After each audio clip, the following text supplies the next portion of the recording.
Hello and welcome to Connecting Hope, presented by the Indiana Addictions Issues Coalition. I'm Will Hampton, along with Monica Greer from the Hamilton County Council on Alcohol and Other Drugs. I'm talking too much now. It's up to you to take over. Welcome. I'm so glad everybody's watching this show. Connecting Hope continues to thrive, and we've got great sponsorship. Again, the coalition stepping forward with Brandon George, and just good people who do good work. Yeah. We are fortunate. We didn't know it would last this long, but we're thankful. We are thankful. And Jody Miller is going to join us in our next segment. She is with, of course, the Addiction Issues Coalition. And tell me a little bit about her before she comes on. What do you know about Jody? Yeah, she advocates. She's outreach.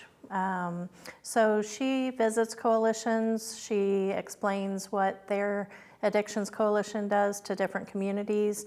They have recovery hubs, so it's really interesting work that she does. Yeah, and she's in recovery. Yeah, so, she is. We'll hear from Jody, and we'll hear a little bit about her story coming up in the next segment. But let's go back to Mockingbird Hill. Last week, Daryl Mitchell was on our show, and he talked about a new facility in Anderson, up in Madison County, Mockingbird Hill, and it's a beautiful 13-acre facility. But another thing we talked about, and what we're going to hear from Daryl in just a second, is about the stigma of trying to get that kind of residential recovery facility into a community. Yeah. It's tough, isn't it? Yeah, we've struggled with that here in Hamilton County. We've had some private donors, private entities that said they're willing to help donate either money or a facility, and neighbors sometimes don't want it in their neighborhood. Yeah. In the political world, we call it NIMBY, not in my backyard. Yes. But most people realize that once it's there, it's doing great work. Yeah. And that's what, as they get started at Mockingbird Hill, that's kind of what you have to focus on, is the work that's being done. Yeah, and the people that are staying there are in a recovery program. You know, they're not still using, which a lot of their neighbors may be using around them and they don't know it. But this is a recovery community, so. How do you break down the barriers of the stigma? Just effort, long time? Yeah, I think you share stories of other communities that have had successful programs. It's difficult because one or two loud voices sometimes kills it. So. Yeah. Well, like I said, last week we talked to Daryl about the facility. This week, a little bit about the stigma and the challenge in opening these types of facilities. Well, it was a challenge here, and it's a challenge everywhere. There's challenges across the state of Indiana, but across the country. So, NIMBY, as you said, the not in my backyard, everybody would say that this is a service that they need, in their community. They just don't want to see it, located near them. And I think the stigma around that is that, somebody coming here for help, now they're going to be in danger, or there's going to be some, element that they don't want in their area. And the truth is that, at Progress House, we don't have those types of problems. We don't have police visiting. We don't have fights that break out. People come here because they want to improve their life and get help. So if somebody were going to go back and relapse, they're not going to do it here. They're going to leave here and go somewhere else. But I'm looking forward, and in we've been working with the neighbors. It took us a number of months to get here. We look forward to being good neighbors. One of the women that was, was a remonstrator and was, protesting against us being located here. I ran into her a few months ago, a handful of months ago, at a Madison County recovery event. And she came and apologized and said, my son is now in recovery, or my grandson is now in recovery. And I realize now that he wouldn't have been in recovery had it not been a place like this. So, it's just one of those things, I think, until it touches us personally, it's very easy to just kind of brush it off. But if you look at the public health issues that we face, the lack of productivity in the workplace, crime, this is something that affects everybody. So I think this is a day for celebration for Madison County and in this region. This is a service that's been long overdue. And one of the things that makes this unique is it's going to serve the Medicaid population. So if you have commercial insurance or you have the resources, you can find help. But if you don't, It's very difficult to find help. How can you get medical attention? How can you get mental health services? How can you be in a safe, sober environment, where you're protected, but you're also being fed and cared for and being held accountable? So this is going to be able to serve a group of people that simply cannot get to services today. And that's what I'm most excited about, helping those folks that right now can't find any help. Mockingbird Hill, Aspire Indiana Health, Progress House. Does Daryl Mitchell ever do anything but work? Luckily, he loves his job, Yeah. so Well, that he's helps. another guy with a great success story, and he loves helping others. Yeah. And that's really where it starts with him. Yeah, and people feel his passion whenever he talks, whenever he's trying to do something in a community. They know that what he is saying is something that he really wants to see happen and knows that it'll help people. Yeah, we appreciate Yeah. Daryl's service. Now, we have a success story also Daryl helped us get, and tonight it's part 1. My first drink was at 17, and I'll never forget it. It was cherry vodka. I was told cherry vodka and 7-Up. It turned out to be straight vodka, cherry vodka, and yeah, that was my first drunk, actually.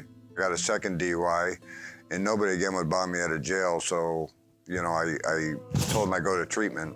I went to this treatment center, spent 30 days, got out, and I was homeless. And I spent time at the Wheeler Mission downtown, and on my 21st birthday, I begged them to let me go out. And I caught a public intoxication on my 21st birthday. And I immediately left town after that because, I'm on probation. I got a new DUI, just got a PI, and I had these other charges, so I left town for a couple years. Caught a case in Florida, came back, and spent a couple years in prison for the second DUI that I did. I turned myself in and wound up going to prison for 2.5 years. It actually became a way of life. It was all about drinking. I was homeless. In 2018, the winter, I went to the Wheeler Mission, spent some time in the Wheeler Mission. One night I got kicked out, and I wound up on Monument Circle. That's where I lived. August or July of 2018, so I went to the Progress House. I walked in the door, great place, spent 30 days, worked a couple steps, started going to meetings. And one day, I knew people from the circle and stuff, homeless people. And one day I came from this meeting on the circle, and the guy was like, he was shaking real bad, and he says, "You got a drink?" And I'm like, "No, but you wait right here, I'm gonna go get you some." And I went to CVS, got him some vodka, poured some in a water bottle and took it back. And I drank that night after they did breathalyzers and woke up in the hospital from a blackout. I don't know how I got there or anything. Well, the next morning I get out of the hospital, go back to Monument Circle. And that's back to my old spot. That's where I lived. And I sat there every day. I didn't know what to do. I'm broke. Andrea, of course, comes. I've been in contact with Andrea, and she's like, "I can put you somewhere else where you still have money that you can use, and that will pay for it." And I'm like, "No, I really want to go back to the Progress House." She said, "Well, we'll get you back in." I went back to the Progress House, and I spent 6 months there. And I went through the steps. I didn't put forth the effort. I spent 6 months there, and come April, I got a job working as a dishwasher up at St. Vincent's for a temp agency. So I'm working, I got my bank account back. Things are looking good. I get a place to, rent. And I move out 6 months to the day that I moved in there. I was gonna get a 6-month token. I moved out, and that day I drank. And within 2 weeks, I lost everything I had, dealing with the alcohol, dealing with the crack girls and stuff, because I'm lonely and I can't deal with being alone. We do love the success stories, part 1, but part 2 is coming up in segment 3 of this show, and those are the best, aren't they? The part 2 of the success story. Yeah, those are the feel-good moments, Yeah. definitely. And we've talked about this before. It seems like so many people that are on this show are in recovery. Yeah. And they're helping others on their roads. Yeah, it's neat to see how many people are in recovery and willing to share their story. Yeah, that's Yeah. impressive. Yeah. We're taking a break. Back with more Connecting Hope, presented by Indiana Addiction Issues Coalition after this.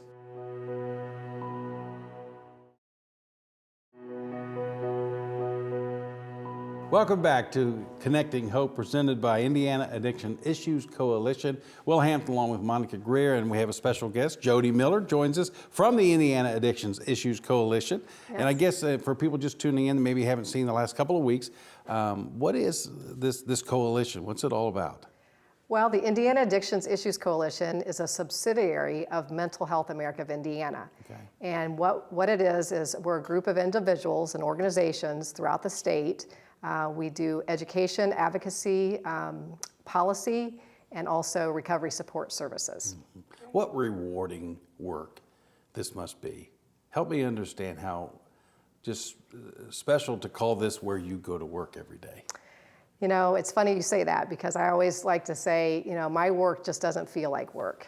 You know, I'm so grateful that I get to do this work, and that's what I like to say is I get to do this work. And, you know, I'm a person in long-term recovery from alcohol addiction over 11 years now. And just, you know, it's amazing that I get to do this work. I'm so honored to be able to be doing this work in the state. Advocacy is my focus. Well, congratulations. That's awesome. Thank you. So a little bit of, I know that you do peer recovery work and you yourself is certified. What's the process of that? How did you start and how can somebody get involved if they would like to? Okay. Well, I got started the first probably few years of my own recovery. I had gone back and got a certification for health and wellness coaching. My degree's from Ball State in consumer and family services. And I wanted to just do some work, I thought, in the wellness arena. So I went back and got a certification for that. And then I also decided, I had been doing some work at the jail program for, it was called Freedom Hall at the time. It was a women's jail. And I really enjoyed that work. And so I decided I really wanted to do some work with women in recovery. And so through a connection, I was volunteering at Fairbanks at the Women's Laverna Lodge, the Women's Guild at the time. And I got connected with the recovery coach for women's recovery management at Fairbanks. Her name's Rita Tattersall, and she was actually the first person in Indiana that was certified as a peer recovery coach. So I got connected with her, and she connected me with ICATA, which is the governing, you know, the training facility here in our state that does all the peer recovery coaching. So through that connection, which was Kim Manlove and Stan DeKemper, they're the original kind of pioneers that brought it to Indiana. So I got connected with Kim, and then Kim ended up, you know, went through the training, and I ended up getting certified. I ended up doing an internship at Fairbanks with Rita Tattersall, and we're all connected. And so then I did that in the recovery management, and from there I ended up working as a supportive living women's coordinator at Fairbanks. Nice. And I also got connected through the Indiana Addictions Issues Coalition through the training, and then I ended up sitting on their board. And then being at Fairbanks for a couple years, I ended up being offered a position with the coalition as the deputy director. So, you know, it's like I said, it's amazing what I get to do today, and just the educational piece, and my role is on advocacy, and that's throughout the state. So just being able to be involved in a lot of different programs, and that's kind of my role, is I get to do a lot of different things. So that's been very rewarding. Yeah, I know you've been to a couple of my meetings, Yeah. and it's just great for, like you said, the advocacy side, people being able to network in the meetings and learn what's going on around the state. And is it through the ICATA website that somebody would look at for if they want to get training to be a recovery specialist? Yeah, okay. That's actually changed now. It is ICATA, but there's also now the Stanley DeKemper Training Institute. Oh, okay. Stan passed away last year, unfortunately, but in his honor, there's a whole new training program, which is amazing. And Justin Beatty is the director of that program. Okay. But yeah, you can go right on the ICATA website and get connected with the peer recovery coaching certifications. And there's some different levels, but it will, explain to you all the different, other courses and trainings that you have to have along with that. So that's a good starting place, is Good. to visit the website and spend some So time. ICAADA.org, .org, right? yes. Couldn't be confusing at all. Okay. No. Lots of acronyms.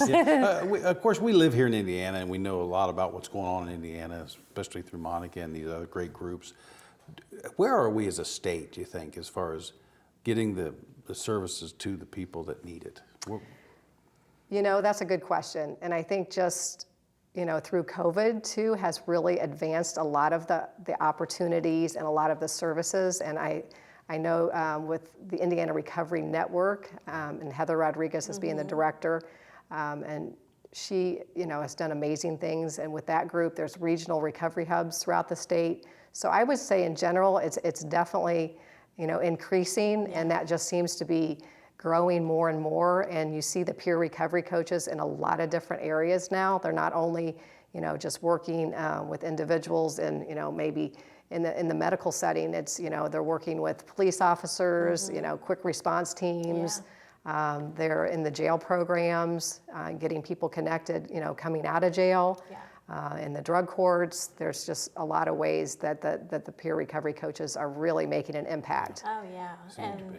Yeah, and I think that person with our quick response teams, and like you said, in the jail settings and the recovery meetings, I feel like that person is the one that they trust. They know that they've Right. been through it, and they can relate to them, and they are so valuable. So Right. I think we're very fortunate Yeah. to have those services and those Yeah. people. And like you mentioned, your personal story of recovery is just a resource for you now, Right. and it helps you do your job, right? Yeah. Yeah, absolutely. And I think it's great too, just when we share our stories, it gives other people courage to share their own stories, and that's how people can get connected to services when, we kind of break down those barriers and let them know that, you're not alone, I've gone through the same thing, or, someone else may have walked in the same shoes that they have. So that always is helpful for people to feel comfortable to reach out for help and get to services that they need. Yeah.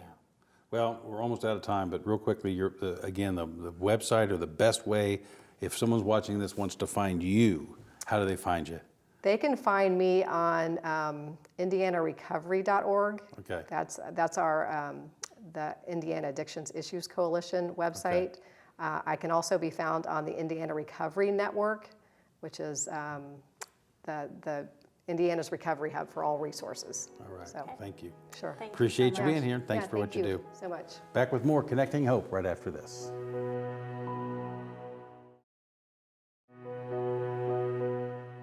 Welcome back to Connecting Hope, presented by the Indiana Addiction Issues Coalition. We just heard from Jody Miller, and sharp. She's just so sharp, and she does so much good work, doesn't she? Yeah, you can tell she loves what she does. Yeah, and she has a personal success story that she just kind of keeps moving on and applying to her craft, Yeah. really. Yeah.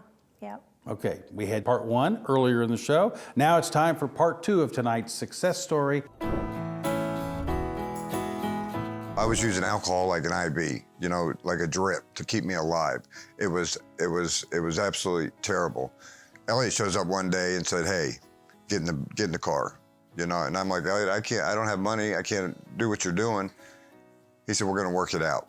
And that's what we did. I got in the car, I went through detox, and detox was the worst thing I've ever been through. I mean, absolutely horrendous. I had to shake so bad, and they're like, "We can give you medication for this." I'm like, I need to remember this. If you give me medication, I'm gonna forget.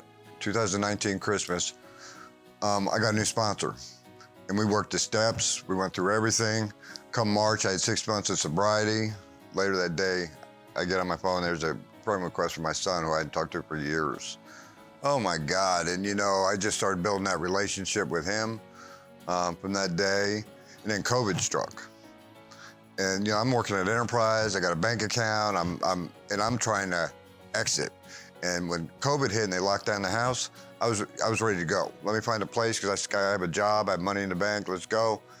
And the best decision I ever made was not to leave, because over the course of the next couple months, by working the steps with this new sponsor, working with the guys, I don't know when the spiritual awakening happened.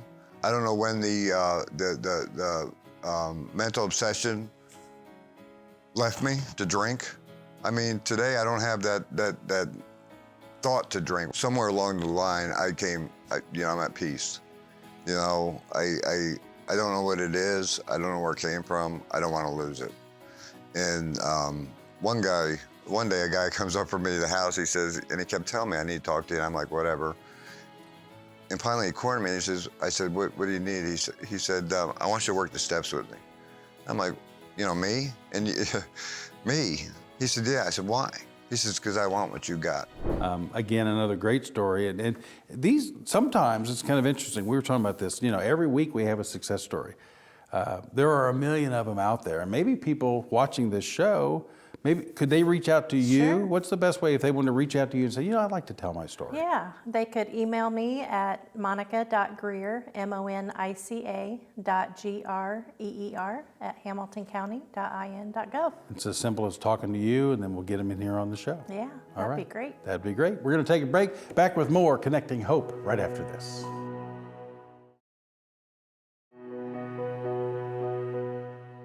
Welcome back to Connecting Hope. Thank you so very much, and thank you to Indiana Addiction Issues Coalition for sponsoring this show. We do need more sponsors. This show is only allowed to happen if we get great sponsors like the Indiana Addiction Issues Coalition, Aspire Health, Indiana Health has helped us, of course, the Hamilton County Council on Alcohol and Other Drugs. Breathe Easy. Breathe Easy. It's kind of neat. It's a coalition, it's a community, and we're all trying to help people. That's what this show's about, isn't it? Yeah. So hopefully we have some viewers that might know of some sponsorships and send them our way. Yeah, and it's really, basically, if people say, well, why do you need the money? Well, you got to pay, I mean, you got Dro, we got Jerome, these guys got to make, you know, the guys, the camera guys, the crew, they got to make some money. That's right. Yeah. But we do appreciate all the sponsorship, and thank you again, Monica, for doing the show again. Yeah. Another thank one you. in the books. Yes. And we'll see you next week right here on Connecting Hope.